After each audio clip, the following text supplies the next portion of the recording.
sur toi, éternel, ma force.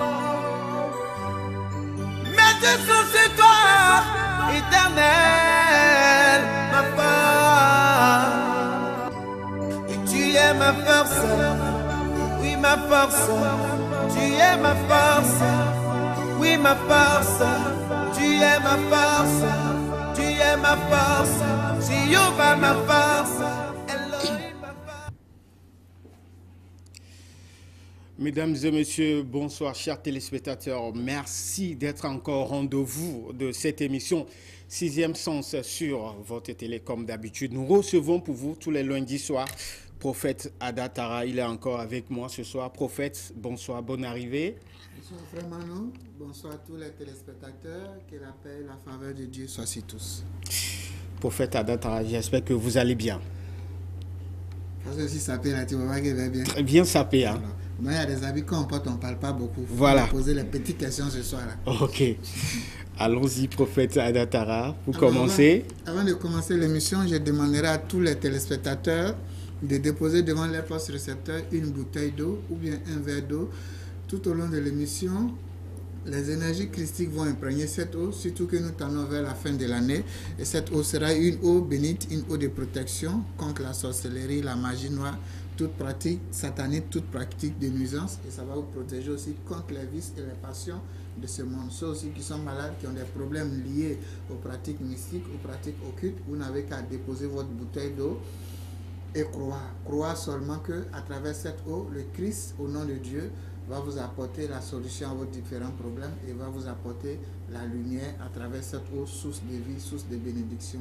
La guérison, bien les manifestations de Dieu à distance ne sont pas quelque chose qui sont nouveaux au jour d'aujourd'hui. Non, depuis l'ancien temps, Jésus-Christ même l'a guéri les serviteurs du centenier à distance. Alors c'est le même Christ d'hier aujourd'hui qui sera éternellement. Alors la manifestation de Dieu à distance fait partie de l'une des manifestations de Dieu à travers son Fils Jésus-Christ qui est notre Seigneur et Sauveur. Que la paix et la faveur de Dieu soient sur tous les téléspectateurs. Que Dieu vous bénisse. Merci beaucoup, Prophète Ada Tara. Merci également à tous les téléspectateurs. Ce soir, nous sommes avec Prophète Ada Tara. Prophète Ada Tara, je sais que le 24 prochain, vous avez une évangélisation. Mais bien avant d'arriver là, on va continuer avec le thème la sanctification. Et ma toute première question de savoir, qu'est-ce que c'est que la sanctification, Prophète Ada Tara? La sanctification, c'est le fruit de la libération de notre vieille nature, l'abandon de notre vieil homme.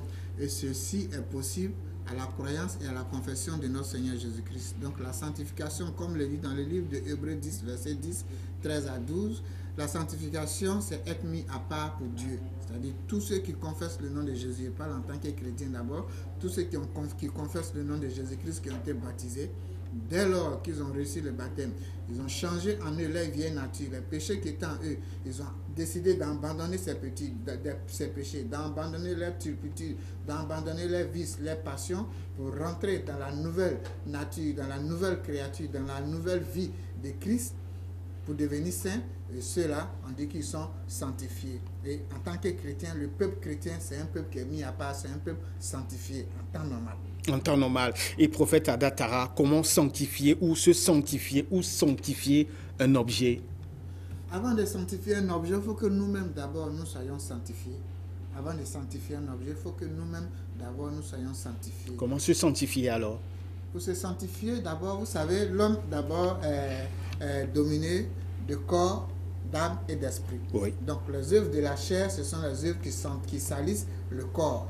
Et il y a aussi les œuvres de l'esprit qui vivifient l'esprit en nous. Alors si le corps est impur, pour pouvoir d'abord purifier ce corps, se sanctifier le corps, non seulement il y a des rites, il y a des prières, mais aussi il y a un changement de comportement qui est nécessaire pour pouvoir d'abord nous-mêmes être sanctifiés. La sanctification à Dieu, je le reprends, repart d'abord à travers notre comportement, à travers des rites et à travers des prières. Lorsque ces trois choses-là sont en harmonie, on peut parler d'une sanctification parfaite dans la vie de l'homme. Et une telle personne qui est en harmonie, c'est-à-dire qui a respecté ces trois principes et qui est sanctifiée, tout ce que ses mains toucheront Tout lieu où fouleront la plante de ses pieds, non seulement il va prendre en possession parce qu'il est sanctifié, et tout ce qui touchera, il va sanctifier tous ces éléments. Donc c'est pourquoi je dis, avant même de sanctifier un objet ou bien quoi que ce soit, nous-mêmes nous devons être d'abord purs devant la face de Dieu. Parce que 1 Pierre 1, verset 16 nous dit, oui. Soyez saints comme votre Père Céleste est saint. Donc la finalité,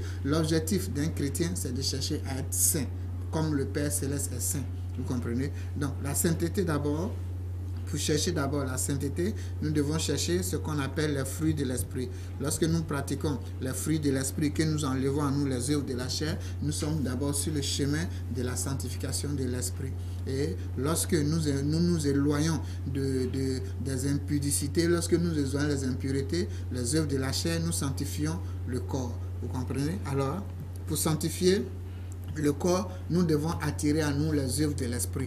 Lorsque nous respectons les œuvres de l'esprit, les œuvres de la chair disparaissent. C'est pourquoi Galates 5, verset 19 au 23 nous dit les œuvres de la chair sont manifestes. Parce que lorsque vous connaissez les œuvres de la chair, vous pouvez les abandonner pour pouvoir rentrer dans la bénédiction, dans la sanctification éternelle de Dieu. Alors quelqu'un qui abandonne les œuvres de la chair, il est en train de rentrer dans une vie de sainteté, de pureté, sans d'abord même aller faire des sanctifications avec des rites ou bien avec des rituels. Simplement, à travers notre comportement, nous nous sanctifions. Et cette sanctification plaît à Dieu et elle est éternelle et elle permet à Dieu de venir à nous.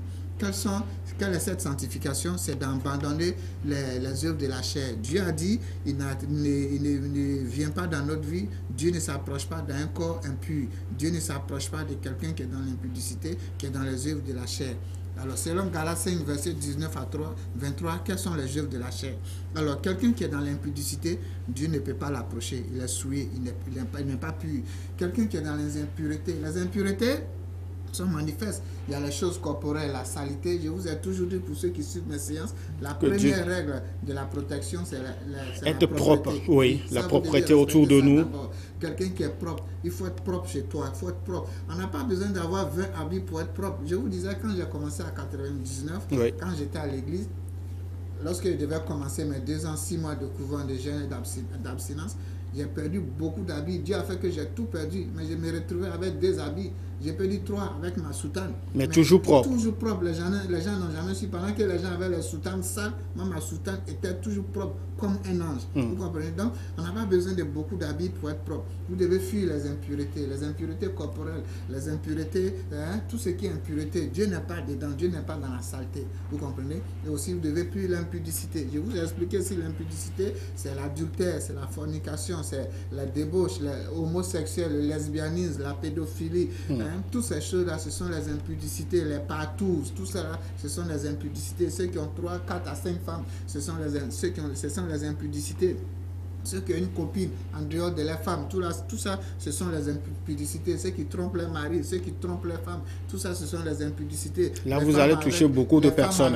C'est pourquoi nous, les chrétiens, on ne parle pas de l'impudicité. Parce que beaucoup d'hommes vont fuir nos églises. Voilà. C'est la seule chose qu'on brosse et puis on continue. Parce que beaucoup d'hommes aujourd'hui ont leurs femmes et des copines. Les financiers vont quitter l'église. Beaucoup nous regardent en ce moment même. Les financiers vont quitter l'église. Dans l'impudicité, on ne rentre pas en profondeur. On parle de débauche, d'adultère, mais son fond. C'est-à-dire, la partie qui est douce, on ne parle pas de ça. Moi, j'ose parler parce que je n'ai pas d'église. Si tu veux, il faut venir. Si tu veux, il ne faut pas venir. Tu comprends? Tu comprends? Oui, je comprends. Tu veux, tu viens. Tu ne veux pas, il ne faut pas venir. Tu ne viens pas faire consultation, ce n'est pas ça qui va faire que ce n'est pas à date.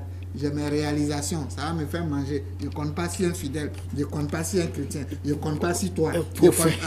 Non, il faut dire la vérité. Oui, quand c'est comme ça, là, on peut parler. Oui, franchement. Mais les gens, ils sont liés par les pieds. Oui. Il y a des prédications, mais quand tu fais le fidèle, le financier se lève, il dit que tu parles de lui.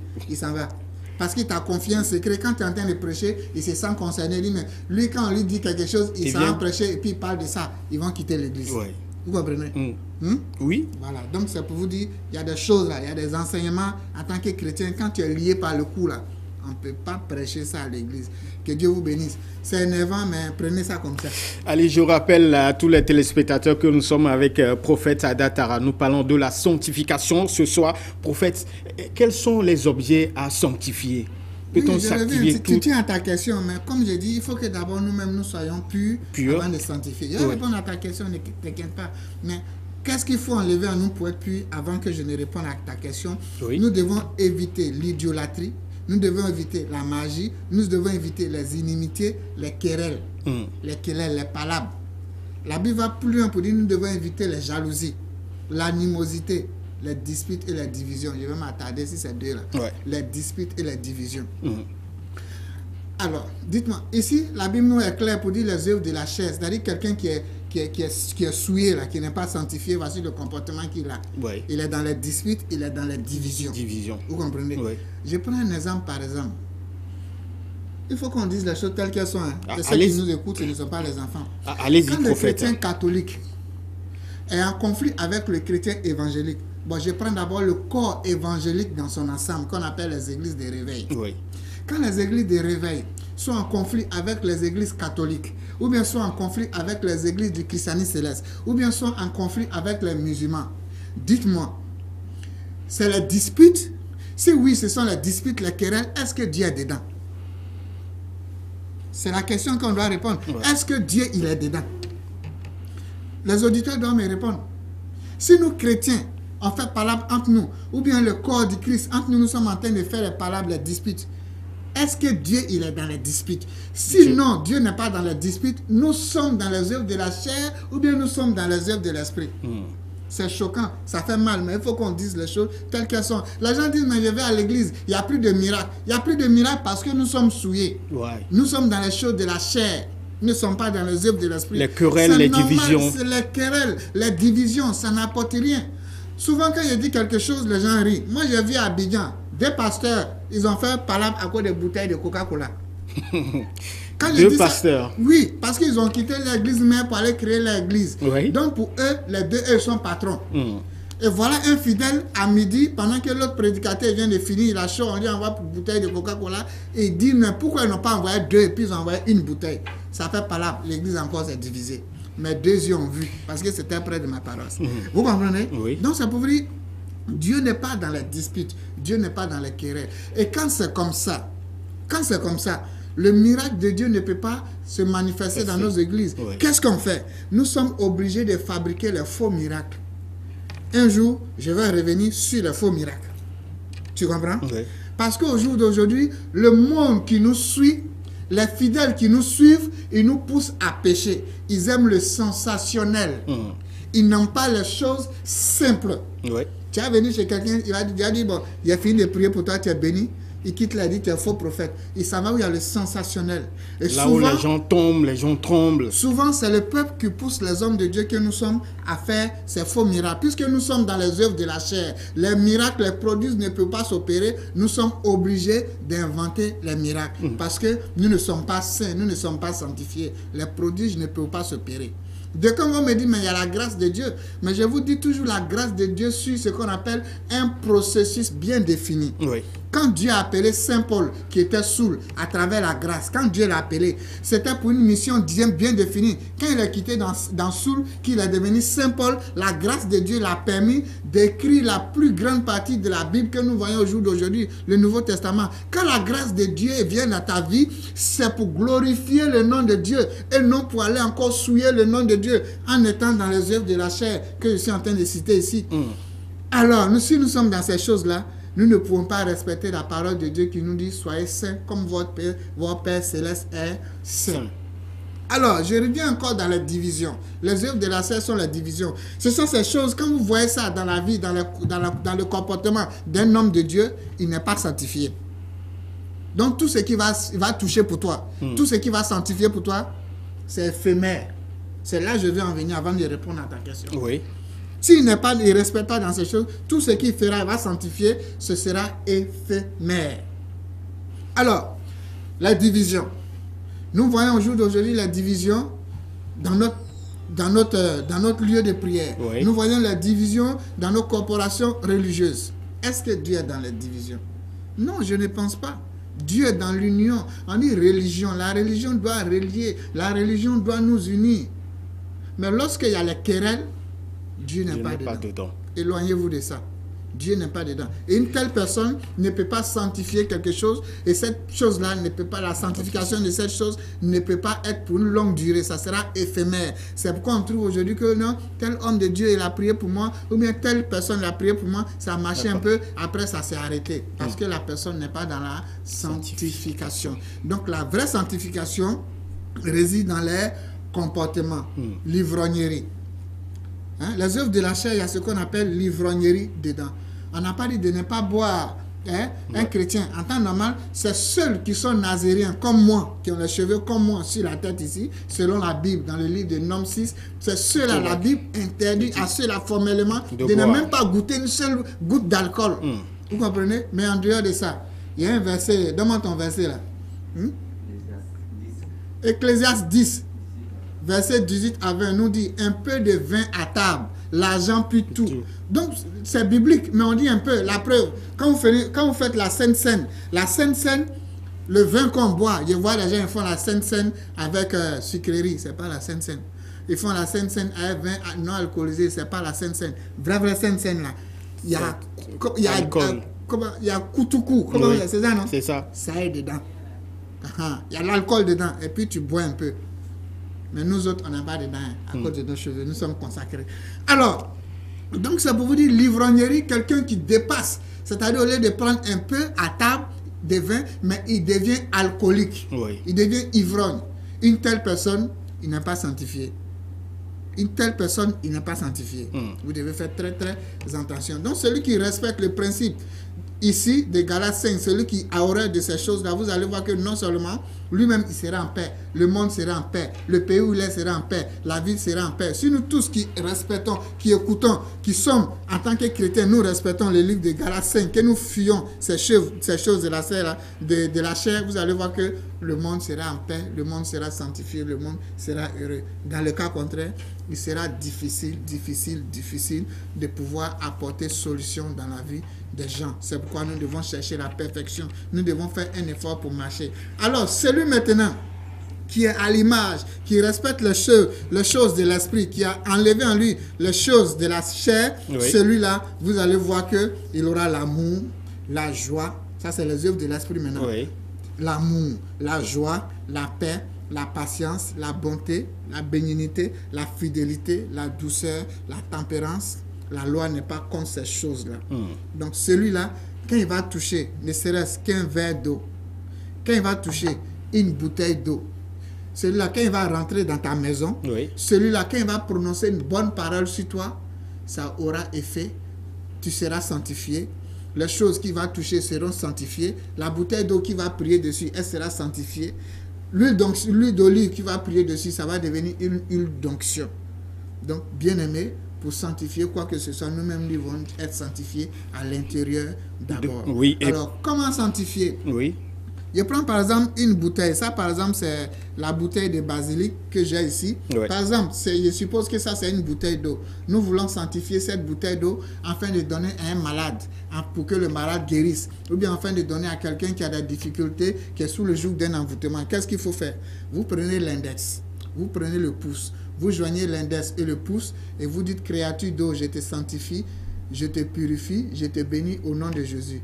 Au nom de Christ, cette bouteille d'eau devient une eau sanctifiée. La même bouteille que vous avez payée à 350 à la boutique, cette même bouteille d'eau devient divinisée et ça a une valeur inestimable. Vous pouvez donner à quelqu'un, il va boire ça, vous allez voir que Dieu va agir dans sa vie pour glorifier son nom. Alors, beaucoup d'hommes prient avec les bougies au jour d'aujourd'hui. Si vous voulez sanctifier une bougie, vous n'avez qu'à prendre la bougie, l'index, le pouce joint. Vous dites, créature de ci, je te sanctifie. Créature de ci, je te purifie. Créature de ci, je te bénis 3 fois. Et cette bougie que vous avez payée à 50 francs à la boutique devient une bougie sanctifiée, une bougie à un prix inestimable. Donc, bien aimé, voici comment vous devez sanctifier les choses. Maintenant, ceux qui sont sous le joug d'un envoûtement, qui veulent se désenvoûter, se purifier, qu'est-ce qu'il faut faire? Vous n'avez qu'à chercher 3 objets que je vais vous dire. Vous cherchez une bouteille d'huile dans un supermarché, huile d'olive, une petite bouteille ou une grande bouteille, ça dépend de votre poche. Vous cherchez un paquet de sel et vous allez chercher un parfum de votre choix.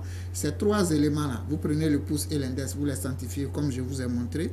Mais pour terminer, vous allez lire le psaume 71 là-dessus. Quand vous finissez de lire le psaume 71, chaque soir, vous prenez un peu de votre eau, de votre sel, vous mettez dans un seau d'eau, un peu de votre parfum dans un seau d'eau, vous prenez un peu de votre huile d'onction, vous mettez dedans, on appelle ça les 3 éléments, et vous prenez ça pour vous laver. En vous lavant, vous demandez à Dieu de vous désenvoûter, d'enlever l'envoûtement, afin que vous soyez purifiés, pour attirer à vous tout ce qui est bon, tout ce qui est beau, tout ce qui est bien, pour aider les autres. Vous le faites pendant 9 jours, vous pouvez garder les éléments et répéter en pré-accord pendant 9 jours. Ça, c'est pour purifier le corps. Ça c'est un rituel pour sanctification, Oui, prophète. sanctification, désenvoûtement, purification. Existe-t-il une prière pour la sanctification, prophète Adatara? Une prière?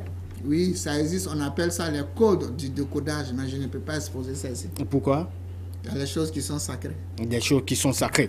Alors, je rappelle à tous les téléspectateurs que nous sommes avec prophète Adatara ce soir et nous parlons de la sanctification. Avant d'entamer la deuxième partie de cette émission, prophète Adatara, quelle est la différence entre sanctification et bénédiction?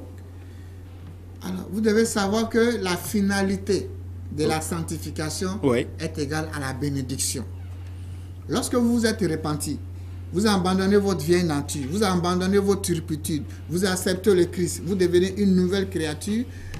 Jésus-Christ a dit, moi qui des riches, je me suis fait pauvre pour vous, afin que vous soyez riches. Lorsque vous acceptez ce Christ-là, ce Christ que vous devenez une nouvelle créature, la finalité de la sanctification est égale à la bénédiction. Quand on dit la bénédiction en Dieu, c'est sur toutes les formes. Dieu a dit, je souhaite que vous soyez prospères à tous égards, comme l'est l'état de notre âme. Donc celui qui est sanctifié, il est prospère à tous égards.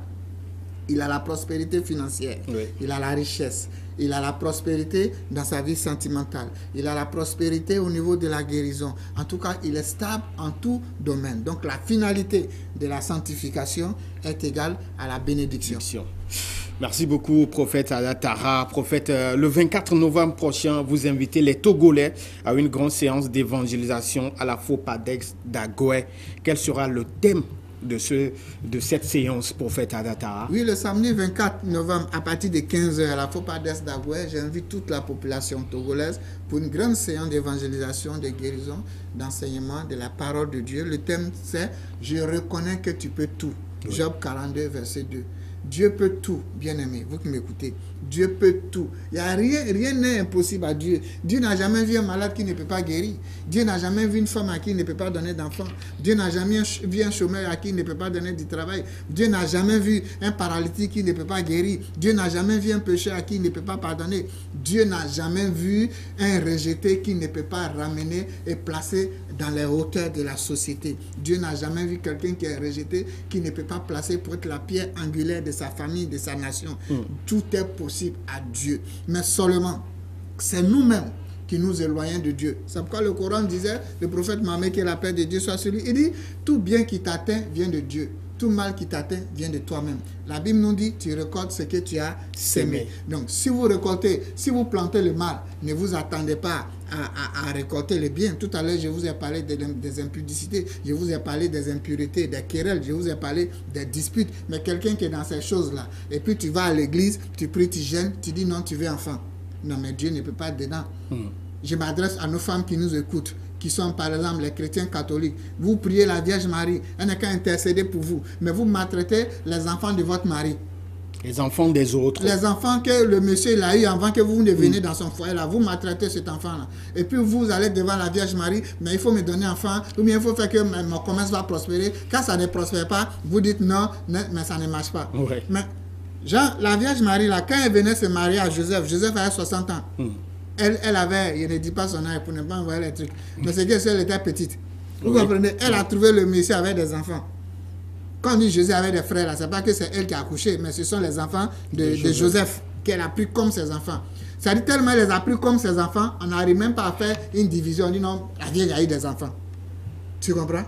Donc, si elle a arrivé à aimer ses enfants jusqu'à ce que vous-même qui m'écoutez, les chrétiens aujourd'hui n'arrivent même pas à distinguer entre les enfants de Joseph et elle, les enfants qu'elle a eus. C'est pour vous dire, elle avait un ami, un amour infini. Vous maltraitez enfant de vos maris et vous voulez que Dieu n'ait qu'à vous donner enfant. C'est comme le mari, la femme vient, elle a eu une grande fille, elle vient dans ton foyer, toi tu veux coucher avec cette fille-là. Mais tu veux que ton travail n'ait qu'à évoluer, tu veux avoir promotion, comment? Si tu veux, il faut gêner, il faut prier. Tu vas tourner, tu vas venir dans mon bureau. Tu vas venir encore, on va faire ce qu'il faut, ça ne va pas marcher, tu vas quitter, tu vas aller ailleurs.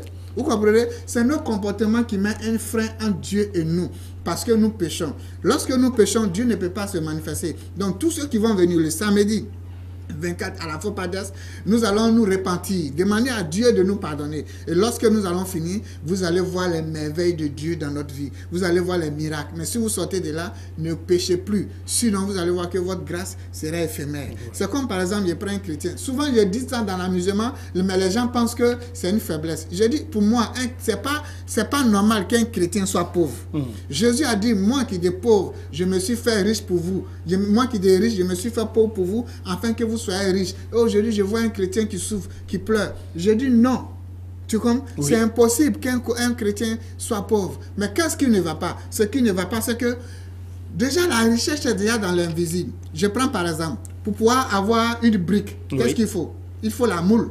La moule. Voilà. Tu peux avoir ciment, sable, mais si tu as ciment, sable, ça ne peut pas te donner brique. Voilà, il faut avoir la moule. Oui. Et c'est cette moule-là. Lorsque vous allez mélanger le ciment, vous mettez dedans, ça va sortir la brique que vous désirez. Vous comprenez? Donc, c'est pour vous dire quoi? Jésus-Christ a donné la moule qu'on appelle la richesse. Mais c'est ton comportement qui va représenter le sable et l'eau pour que cette moule-là puisse te donner ce que tu veux. Mais si toi, ton comportement n'est pas agréable à Dieu, Dieu ne peut pas t'écouter. Donc ce soir, je suis un défenseur de Dieu pour dire que Dieu peut tout. Rien n'est impossible à Dieu. Ceux qui quittent les églises, qui quittent la religion musulmane, la religion chrétienne, pour dire qu'ils s'en vont chercher Dieu ailleurs, mon frère, vous allez tourner, vous allez venir tomber sur nous parce que vous n'avez rien fait. Vous comprenez? Ce n'est pas la religion que tu quittes là qui va te sauver. Change ton comportement. Si tu veux quitter chrétien, il faut devenir musulman. Il faut quitter la religion musulmane, il faut devenir chrétien. Tant que tu n'as pas changé ce qui est en toi, ton mauvais comportement, tant que tu n'es pas en phase avec la parole de Dieu, tout ce que tu vas faire, ça sera voué à l'échec. C'est pourquoi je dis à tous mes frères qui m'écoutent, ça ne sert à rien de courir derrière les hommes de Dieu. La seule chose que vous devez faire, c'est devenir vous-même votre propre souverain sacrificateur. Souvent, les gens trouvent que le prophète, il aime trop parler, il aime trop enseigner. Oui, j'aime trop enseigner. La véritable parole de Dieu est dans l'enseignement. Sinon, les miracles, les prodiges que vous aimez là, dans ma génération, vraiment, on peut compter ça sur le bout des doigts. Mais depuis que je suis venu au Togo ici, vous m'avez vu même parler de ces choses. J'ai fait amuser toi depuis combien d'années? Tu m'as vu parler des miracles, des prodiges? Non. Si ce n'est que l'enseignement de Dieu. Oui. Mais ce qui est bizarre, depuis que j'ai fait les enseignements ici au Togo, personne ne vient dans mon bureau.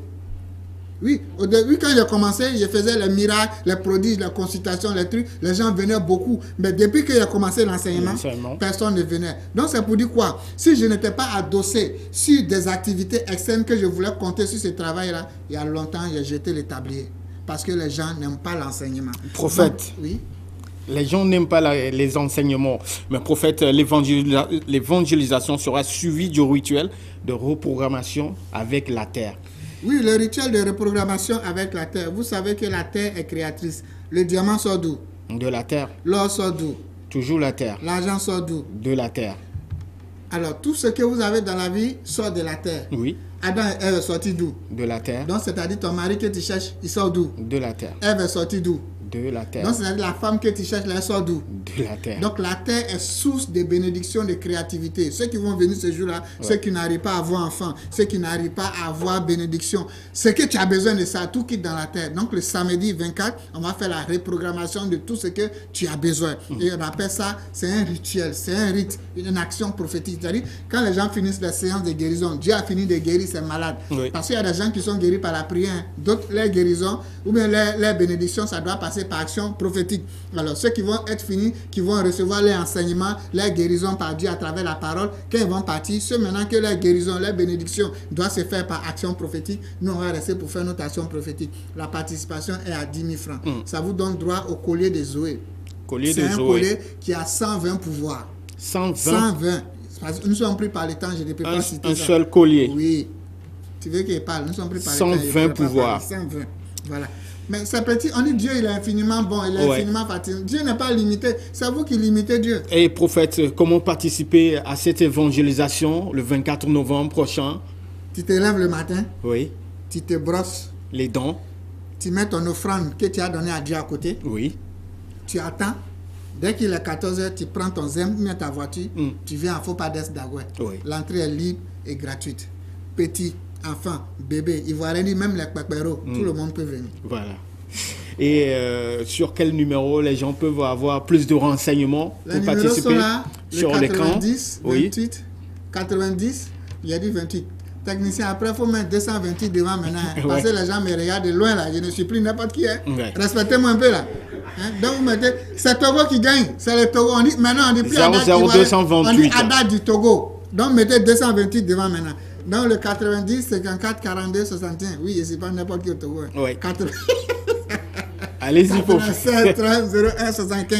Alors la bouteille d'eau, vous renversez tout dans un seau d'eau et vous lavez. En vous lavant, vous demandez à Dieu tout ce que vous voulez. Donc rendez-vous samedi 24 à partir de 15h à la Fopa d'Est d'Agouer le samedi prochain. Si ce soir mes propos vous ont blessé, je vous demande de me pardonner car j'ai reçu gratuitement. Je viens de vous donner gratuitement. Paix dans le cœur. Respectez-moi, je suis un vrai Togolais. Merci beaucoup, prophète. Voilà, quand le chef parle, on obéit. Wow. Merci beaucoup, prophète Adatara. Merci également à tous ces nombreux téléspectateurs. C'est fini pour aujourd'hui. On dit merci à tous ces fidèles de cette émission 6e sens. Également à une fidèle, on fait coucou à elle. Elle s'appelle Maï. Merci à tous et rendez-vous à la prochaine. Au revoir.